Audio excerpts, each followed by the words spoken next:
Hello nga mga kalutong tinapay. Today, ituturo ko din sa inyo yung dinemo ko sa Woofex under High Caps Marketing Corporation. Doon nga gumawa tayo ng savory muffins, longganisa muffins kasi ang na-assign sa akin doon is Pahiyas Festival. So madali lang to. Dito meron akong 300 grams ng giniling na baboy. Wala na tong balat and double giling.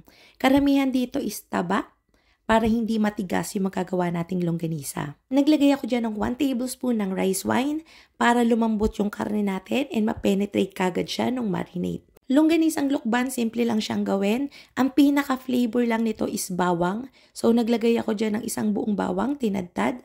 Less than 1 teaspoon ng salt, pepper, paprika pampapula. Then haluin lang natin yan.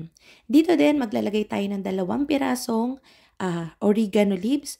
Huwag kayong gagamit ng dried kasi kulang na yun sa flavor. So, basta naman katulad ng lugar namin kayo, kahit sa tabi-tabi meron ng oregano. So, tinadtad ko lang din yan and then lalagay na natin. Pagka ginawa natin, mas maganda kung imamarinate nyo siya, pinakamaikset, 2 days. Okay? Kasi doon talaga lalabas, manunuot yung lasa, yung flavor. Okay? Pero pagka ginagawa itong longganisa, pinapasok agad to sa collagen casing or kaya dun sa pinatuyong bituka ng baboy. And then, dun na siya papatuyuin. Kung mapapansin nyo sa mga bilihan ng longganisa, nakasabit siya, hindi siya naka-ref. Nakasabit siya sa mga stante. Then, dun na siya pinapatuyo, dun na siya minamarinate. Kasi pagka pinirito mo tong longganisa na to, hindi pa siya tuyo after mo magamit. Bukod sa kulang na yung lasa niya, sumasabog siya dun sa casing. Pero ito nga, hindi na natin ito ilalagay sa casing dahil yung kailangan lang naman natin dito is flavored para dun sa muffins na gagawin natin. Pero kung imamarinate nyo to ng 2 days, syempre takpan nyo ng cling wrap and ilagay nyo sa ref. Dahil dinedemo ko lang naman to, i-rest ko lang to ng 30 minutes and then diretso prito na. So dito naglagay lang ako ng konting oil para matustay natin yung karne, para mas lumabas yung flavor. So, medyo matagal tong lutuin kasi papatustahin nga natin to. Umabot to ng mga nasa 15 minutes. So, kailangan talaga natin medyo toasted para masarap. Kung ayaw nyo namang gumawa ng longganisa, medyo hassle, dito sa muffins natin pwede nyong palitan ng bacon, ng sausage, ng ham, depende na sa inyo. Yung base ng muffins natin, pwede nyo siyang gawing sweet at saka savory. Pwede rin sa corn muffins. So ito, kailangan natin palamigin bago natin siya gamitin. Muffins sa ating butter. Meron ako ditong 250 ml ng cream. Pwede ang all-purpose cream. Pwede rin naman ang milk. Kaya lang ang magiging resulta nun sa ating muffins, medyo buhaghag na siya. Hindi na dense yung ating kalalabasan ng muffins. And medyo maaligas-gas na din. Pwede rin ang water, same amount, 250 ml. Pero again, para na siyang magiging kababayan na texture. Masyado nang malambot and then maaligas-gas na yung crumbs niya. Unlike kapag gumamit tayo ng cream. So, gagawin natin itong sour cream substitute. Lalagyan natin yan ng kalahating juice ng lemon. Around 10 ml to 15 ml.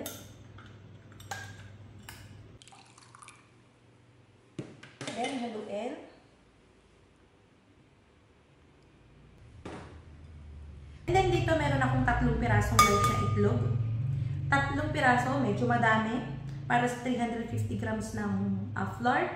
Kasi ang ating baking powder dito is mababa.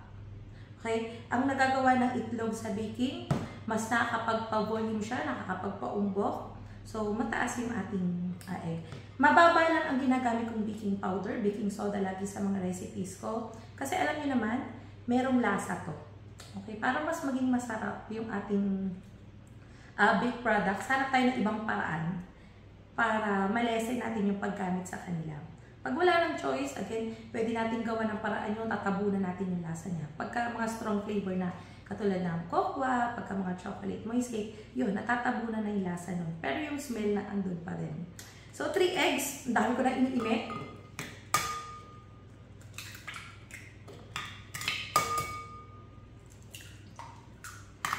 Then, 180 grams ng light brown sugar para mas may flavor, brown yung kakalabasan. Pwede din naman ang white.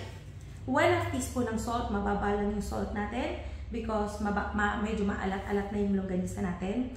Kapag gagamit kayo ng ibang palaman sa muffins. Pwede nyo i-up to 3/4 teaspoon to 1 teaspoon. And then, ang gagamitin natin dito, hindi butter. Gagamit tayo dito ng chiffon egg cake oil. Alam niyo naman, lagi itong ginagamit, especially sa chiffon, kasi nakakapagpalambot talaga siya, nakakapagtagal siya ng shelf life ng ating mga cake. Pero ito, may flavor na to. Imagine, mas magandang gamitin ang mga oil compare sa butter. Kung ang pagbabasihan mo is texture, mas maganda talaga siyang gamitin. So imagine kung ito ang gagamitin mo, kahit oil siya, may flavor na ng butter. So wala pa to sa market, pero ang tabayanan niyo malapit na lalabas na to. So kailangan natin ng 100 ml ng chiffon egg cake oil na butter. Pay natin yan dyan. Then, ilalagay tayo ng 1/2 teaspoon lang ng vanilla emalco. Konting-konti lang lagi ang ilalagay mo dito dahil sobrang concentrated siya. Kahit konti lang, malasa na. Then, mix natin yan.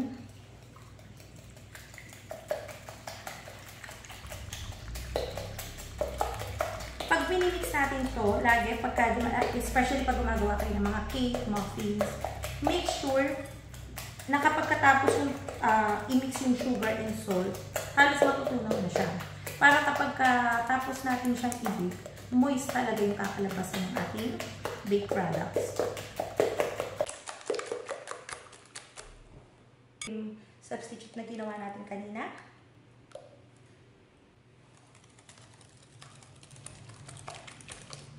So, pagka mag-a-add tayo ng dry ingredients natin, especially pag muffins, spatula lang gagamitin natin. Ang texture nito dapat is medyo dense, pero light ang texture. Paano yun? Dense pero light. Alam niyo yung hindi siya matikas. Dense siya, medyo siksik siya, pero kapag kinain mo, malambot pa rin and moist. So, kailangan natin nun, spatula na yung pagkahalo natin. Hindi natin siya dapat i-overmix. 350 grams ng all-purpose flour. Lagay natin dyan. 20 grams ng powdered milk.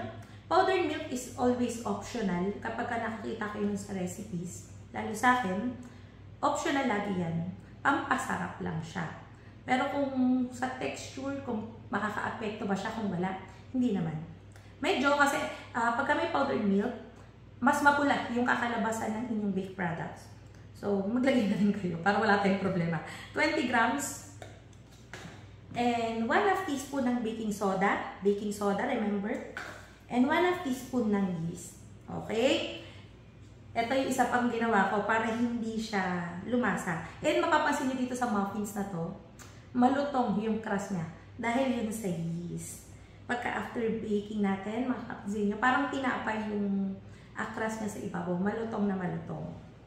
So, imimix natin to ng ganyan lang. Until well combined lang. May matitira-tira ditong buo-buo. Pabayaan nyo lang. I-rest pa natin to for around 15 to 20 minutes. So, ganyan lang yung paghahalo sa kanya. Huwag nyong sobrahan. Huwag nyong, basta mawala lang yung mga dry na flour, okay na yun.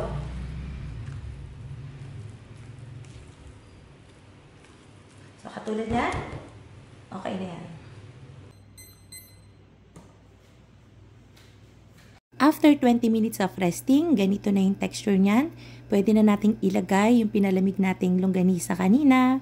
And then maglalagay din ako dito ng bell pepper, konting dried basil para lang mas maging savory yung atake. Again, pwede nyo paltan-paltan yung palaman nito, nasa sa inyo na. I-fold lang natin yan para kumalat evenly yung mga pinaglalagay natin dyan. Una, naglalagay ako dito ng grated cheese. Kaya lang, nung na-try kong maglagay ng cream cheese, mas masarap. So, pwede kayo maglagay ng 80 grams to 100 grams ng cheese or kaya cream cheese. Ang ginagawa ko, para kumalat talaga yung cream cheese, lahat ng muffin na piraso natin ay merong cream cheese. Ganyan ang ginagawa ko. Pinipiraso-piraso ko siya ng maliliit, then fold hanggang sa maubos. Kasi pagka nilagay mo yan ng isang taktak, magdidikit-dikit lang yan. Meron ako ditong 2 ounce na cupcake pan. Heavily greased siya ng shortening. Then, para hindi na tayo mag-scoop, gumamit na lang ako ng piping bag. Pero kung gusto nyo gumamit ng muffin liner, pwedeng-pwede naman. So, naka-preheat na yung oven ko to 200 degrees Celsius. Isasalang ko to sa 200 for 5 to 6 minutes. Then after nun, bababaan ko yung temp niya ng 180 degrees Celsius. Then bibake ko pa to for 15 minutes. Tinatagilid ko yan para mabilis lumamig. Makikita nyo, malutong yung kanyang crust. May caramelization hanggang gilid. And pag binuksan natin yan,